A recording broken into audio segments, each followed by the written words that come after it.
How do you like my entrance? Yeah, you did make an entrance, yeah. I did. I tripped all over the stage. Yeah, it's good. You're setting the tone for the evening. It's a basic requirement for being an ambassador in the United States. Oh, okay. Not in Canada, though. So No, not in Canada. Ambassador Heyman, please take He's note. good. He's good. He's good. He's good. So you've been in this role for about 6 years now, and I Yes. think you're doing what, double, triple overtime? Double. Only double overtime. Okay, only double. Only double overtime. If you were to write an op-ed right now, "Farewell America, this is what I learned," what would you write? I guess my op-ed would be short and to the point. United States is a can-do country, and sometimes it has a can't-do government. And you got to know that as Canadians.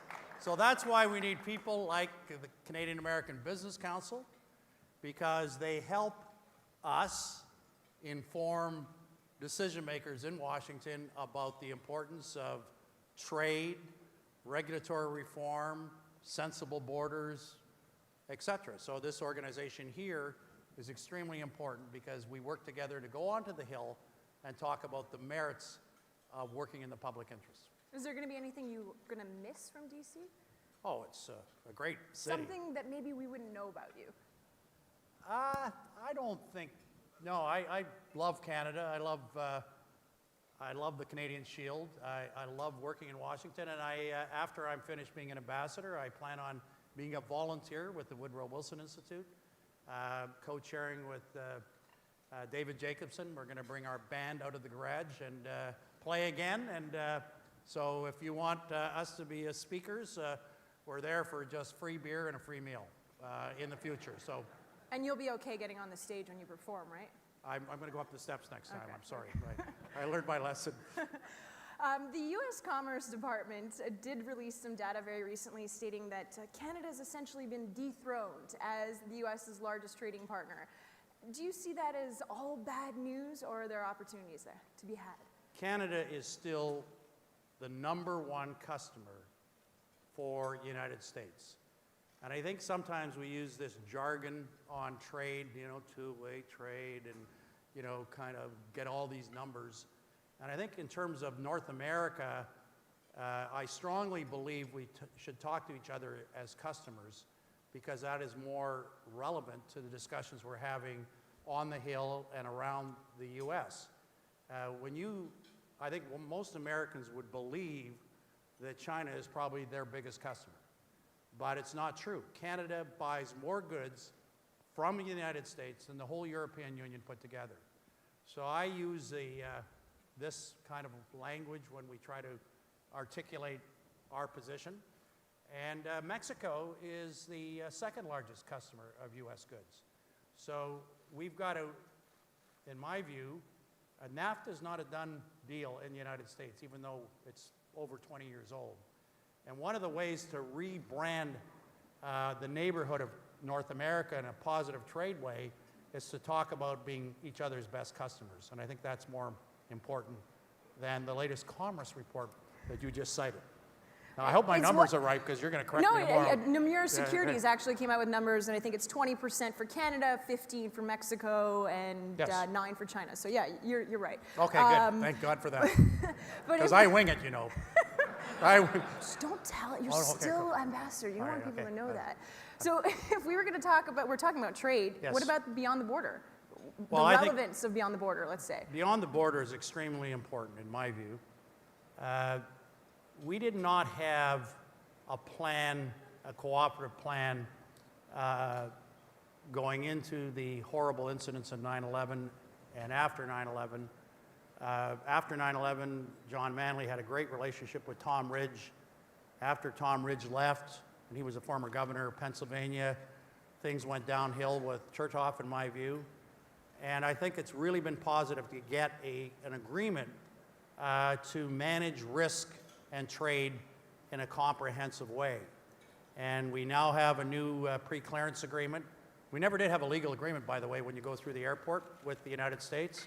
So this is my paid political announcement for people in Ottawa. We have a new draft pre-clearance agreement on air, land, sea, and rail. And it has to be approved in Parliament. And I think it's really, really important. If you look at 9/11, after 9/11, there was a myth created in the United States that I still hear about today, that all the terrorists that committed those acts of terrorism in the three places that had the incidents of terrorism, the World Trade Center, Pennsylvania, and the Pentagon, all came through Canada. And there's a good lesson for Canada in that, because first of all, if there's something wrong in the media, you have to correct it as vigorously as you can immediately. And you can't let that go on. Mm-hmm. And secondly, you've got to take managing risk and trade in a gutsy way. You can't be, you've got to make decisions to have a cooperative arrangement if you're going to have a cooperative arrangement on trade. And I look at last year, the terrible tragedy that took place last year with the terrorist shooting and killing of the soldier here on the memorial. And I thought it was pretty significant that President Obama went on television that day to offer condolences to Canada, to speak about the integrity of our law enforcement agencies working together, and to speak about the integrity of the Beyond the Border program.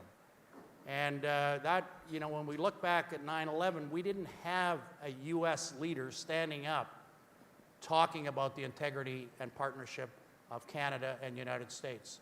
We had that last year, and that meant a lot because we didn't have the same kind of blockage at the border that we had without any rationale after 9/11 at the Canada-U.S. border.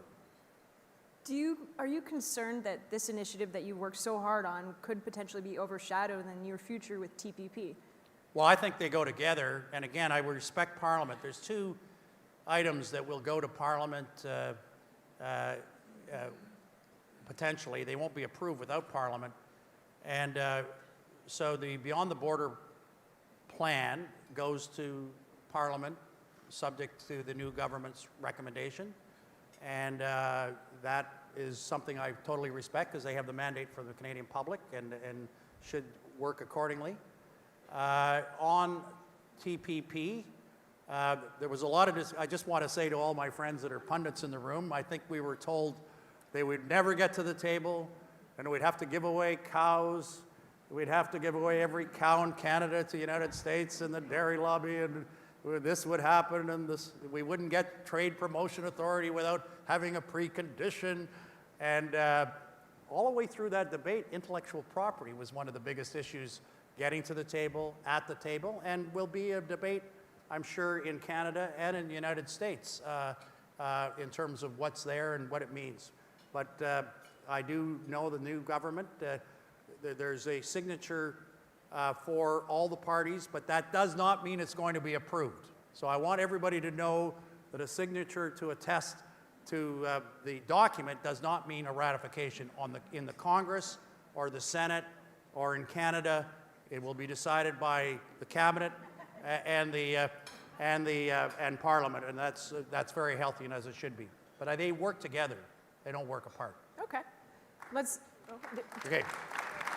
We got to get some cheering in for that. Not everybody's in favor of these things, I can see. That's okay.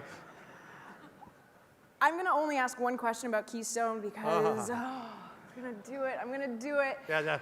Is there a way that we could just erase the date on the letter and then send it out again in the near future, especially with the fact that Canada's back in our new tone as a unified country, against climate change for climate change. So I know you're not happy with the decision. You've said that publicly. So what could be done to change? Well, first of all, I think that, the announcement that was made in Paris this last week with investments, a doubling of investments with the private sector and the public sector into R&D and innovation was a great, great announcement for cleaner air, cleaner water, and for cleaner energy. And I think that was a very, very positive announcement, and I really think that's very, very important.